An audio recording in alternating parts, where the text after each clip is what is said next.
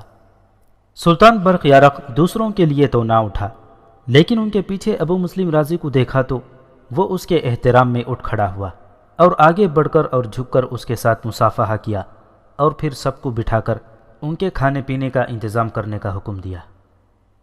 محترم راضی، سلطان برق یارق نے ابو مسلم رازی سے کہا، آپ کو دیکھ کر مجھے اپنے والد مرحوم یاد آ گئے ہیں، لیکن آپ یہاں کیسے؟ کیا میری حیرت بے معنی ہے؟ ابو مسلم رازی بہت بوڑھا ہو گیا تھا۔ وہ سلطان ملک شاہ مرحوم کا دست راست اور بڑا گہرا دوست تھا۔ ملک شاہ نے کبھی سوچا ہی نہیں تھا کہ ابو مسلم رازی صرف ایک شہر اور اس کے مضافاتی علاقے کا امیر ہے۔ دونوں اسلام کے شیدائی اور حسن بن صباح کے دشمن تھے۔ سلطان برق یارق تو یوں تھا جیسے ابو مسلم رازی کے ہاتھوں پیدا ہوا ہو۔ نہیں بیٹے، ابو مسلم رازی نے سلطان برق یارق سے کہا، تمہاری حیرت بے معنی نہیں۔ تمہیں معلوم نہیں کہ میں اپنے لشکر کے ساتھ تمہارے دارالسلطنت سے تھوڑی ہی دور موجود رہا ہوں۔ میں نے تم سے یہ سلطنت چھیننی نہیں تھی، بلکہ اس سلطنت کو حسن بن صباح سے محفوظ رکھنا تھا، مگر تم ایک باطنی لڑکی کے چنگل میں ایسے آئے کہ تمہیں نیک و بد کی تمیز سے ہی اس نے محروم کر دیا، اور تم میں سود و زیاں کا احساس ہی نہ رہا۔ اب قاصد نے یہ خبر دی کہ تم نے خانہ جنگی روکنے کا حکم دیا ہے، تو یہ لڑکے مان ہی نہیں رہے تھے۔ لیکن میرے عزیز بیٹے، میں نے زمانہ دیکھا ہے، میں نے انہیں کہا چلو چلتے ہیں، شاید بات چیت سے یہ مسئلہ حل ہو جائے۔ یہ مسئلہ حل ہو گیا ہے، سلطان برق یارق نے کہا۔ اس باطنی لڑکی کو میں نے اپنے ہاتھوں قتل کر دیا ہے، اور میں سب سے پہلے عظیم ماں کے قدموں میں جا گرا اور اس سے اپنے گناہ بخشوائے۔ پھر میں نے اور وزیر اعظم عبد الرحمن سمیری نے آپس میں صلح مشورے کر کے جو کارروائیاں کی ہیں آپ کے گوشے گزار کرتا ہوں۔ سلطان برق یارق نے تفصیل سے بتایا کہ کس طرح باطنیوں کے ٹھکانوں کا سراغ لگایا گیا ہے اور کس طرح چھاپے مار کر انہیں پکڑا جا رہا ہے اور ان سب کو قتل کیا جا رہا ہے۔ ان سب کو پہلے معلوم نہیں تھا کہ دارالسلطنت میں اور سلطان کے محل میں انقلاب آ رہا ہے۔ سب حیران بھی ہوئے اور خوش بھی۔ وہ جب یہاں آئے تھے تو ان کے چہروں پر تناؤ تھا، اور یہاں سب کے چہرے بتا رہے تھے کہ وہ سلطان کو شک اور شبہ کی نگاہوں سے دیکھ رہے تھے۔ سلطان برق یارق کی باتیں سن کر ان کے چہروں پر رونق آ گئی۔ اب میں چاہتا ہوں، سلطان برق یارق نے کہا، کہ دونوں طرفوں کے لشکر اکٹھے کر کے ایک لشکر بنا دیا جائے، اور پھر اس لشکر کو کچھ دن تربیت دے کر قلعہ علمود پر حملہ کیا جائے۔ چند ایک باطنیوں کو قتل کر دینے سے حسن بن صباح کے باطل عقیدے کے طوفان کو روکا نہیں جا سکتا۔ مجھے اطلاعیں مل رہی ہیں کہ اس شیطان نے بڑے ہی وسیع اور عریض علاقے کو اپنے زیر اثر کر لیا ہے۔ زیر اثر بھی ایسا کیا کہ ہمارا لشکر قلعہ علمود کی طرف پیش قدمی کرے گا تو ان علاقوں کے لوگ ہمارے لشکر کا اگر مقابلہ نہیں کریں گے تو لشکر کے راستے میں رکاوٹیں ضرور پیدا کریں گے۔ ابو مسلم رازی کے کہنے پر سلطان برقیارق کی ماں کو وہاں بلا لیا گیا۔ ماں آئی تو اپنے تینوں بیٹوں کو اور ان سب کو اکٹھا بیٹھے دیکھ کر رو پڑی اور ہاتھ آسمان کی طرف کر کے ان کے اتحاد اور پیار کی دعائیں مانگنے لگی اور اللہ کا شکر ادا کیا کہ آج اس کے بیٹے اور بیٹوں کے سالار اور ابو مسلم رازی جیسا عالم اور فاضل یہ سب ایک جگہ بیٹھے ہوئے ہیں۔ اوپر جن مورخوں کے حوالے دیے گئے ہیں انہوں نے اور مسیحی مورخوں نے بھی لکھا ہے کہ ابو مسلم رازی عالم اور فاضل تھا، دور اندیش اور دانش مند تھا۔ اس نے اس اجتماع میں ایک نئی تجویز رکھی اور زور دیا کہ اس پر فوری طور پر عمل کیا جائے۔ تجویز یہ تھی کہ تینوں بھائی ایک ہی دارالسلطنت میں اکٹھے نہ رہیں، کیونکہ انسان بڑی کمزور چیز ہے اور انسان کی سب سے بڑی کمزوری اقتدار پرستی ہے۔ اس سلطنت کو 2 حصوں میں تقسیم کر دیا جائے، ایک حصے کا حکمران سلطان برقیارق ہو اور دوسرے کا محمد اور سنجر، لیکن مرکز سلطان برقیارق کے تحت رہے تاکہ سلطنت کی مرکزیت بھی قائم رہے اور اتحاد بھی۔ ابو مسلم رازی نے یہ بھی کہا کہ سلطنت کو بانٹا نہ گیا تو امور سلطنت اور دیگر مسائل کا سارا بوجھ صرف ایک سلطان کے سر پر پڑا رہے گا، جو اس کے لیے کسی بھی وقت ناقابل برداشت ہو سکتا ہے۔ وزیر اعظم عبد الرحمن سمیری برائے نام وزیر اعظم نہیں تھا، وہ بھی عمر رسیدہ اور جہاں دیدہ آدمی تھا۔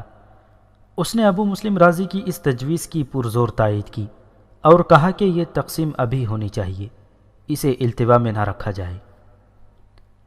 سلطان برقیارق کی ماں نے بھی اس تجویز کو پسند کیا اور دونوں سالاروں ابو جعفر حجازی اور اوریزی نے بھی کہا کہ یہ قابل داد اور قابل عمل مشورہ ہے۔ چنانچہ اسی وقت نقشے سامنے رکھے گئے اور سلطنت کو 2 حصوں میں بانٹ دیا گیا، لیکن اس پر عمل صرف اس لیے ملتوی کیا گیا کہ سرکاری فوج اور باغی فوج کے دستے شہر میں آ جائیں اور اس شہر کو باطنیوں سے صاف کر دیا جائے، تو پھر اطمینان سے تقسیم پر عمل کیا جائے گا۔ اس تقسیم پر تینوں بھائی رضامند ہو گئے اور ماں نے بھی اس کی منظوری دے دی۔ تاریخ کے مطابق جو حصے محمد اور سنجر کو دیے گئے ان میں شام، عراق، موصل، آذربائیجان اور آرمینیا قابل ذکر ہیں۔ باقی تمام حصہ برقیارق کو ملا، لیکن یہ بھی طے پایا کہ بالادستی اور برتری برقیارق کو حاصل ہوگی۔ بکھرے ہوئے دستے اکٹھے کیے جا رہے تھے اور وہ شہر میں آ رہے تھے۔ سلطان برقیارق نے حکم دے دیا کہ جہاں کہیں کوئی باطنی نظر آئے اسے قتل کر دیا جائے۔ اس حکم میں یہ بھی کہا گیا کہ کسی نے کسی غیر باطنی کو ذاتی رنجش یا دشمنی کی بنا پر قتل کیا اور جواز یہ پیش کیا کہ یہ باطنی تھا، اس کے قاتل کو فوراً قتل کر دیا جائے گا اور اس کے پسماندگان سے تاوان وصول کر کے مقتول کی پسماندگان کو دیا جائے گا۔ سرکاری طور پر انتظام کیا گیا کہ کوئی مشکوک آدمی شہر میں نظر آئے تو پوری چھان بین کی جائے کہ وہ کہاں رہتا ہے اور کیا وہ اس شہر کا باشندہ ہے یا نہیں۔ اگر نہیں تو اسے کسی حکم کے بغیر قتل کر دیا جائے۔ شہر میں ایسے لوگوں کی کمی نہیں تھی جو جانتے تھے کہ یہ خانہ جنگی باطنیوں نے زمین دوست تخریب کاری کے ذریعے شروع کرائی ہے۔ وہ یہ جانتے تھے کہ کون باطنی اور کون مسلمان ہے اور اس شہر کا قدیم باشندہ ہے۔ ان تک جب باطنیوں کے قتل کا حکم پہنچا تو انہوں نے باطنیوں کو چن چن کر قتل کرنا شروع کر دیا۔ شہر کی ناکہ بندی کر دی گئی تھی۔ حکم یہ تھا کہ شہر میں سے ایک آدمی کو بھی باہر نہ جانے دیا جائے اور شہر کے اندر صرف ان فوجیوں کو آنے دیا جائے جو شہر سے باہر بکھر کر لڑ رہے تھے۔ اس حکم کا اثر یہ ہوا کہ شہر سے نکلنے کی کوشش کرنے والے باطنی پکڑے گئے اور قتل کر دیے گئے۔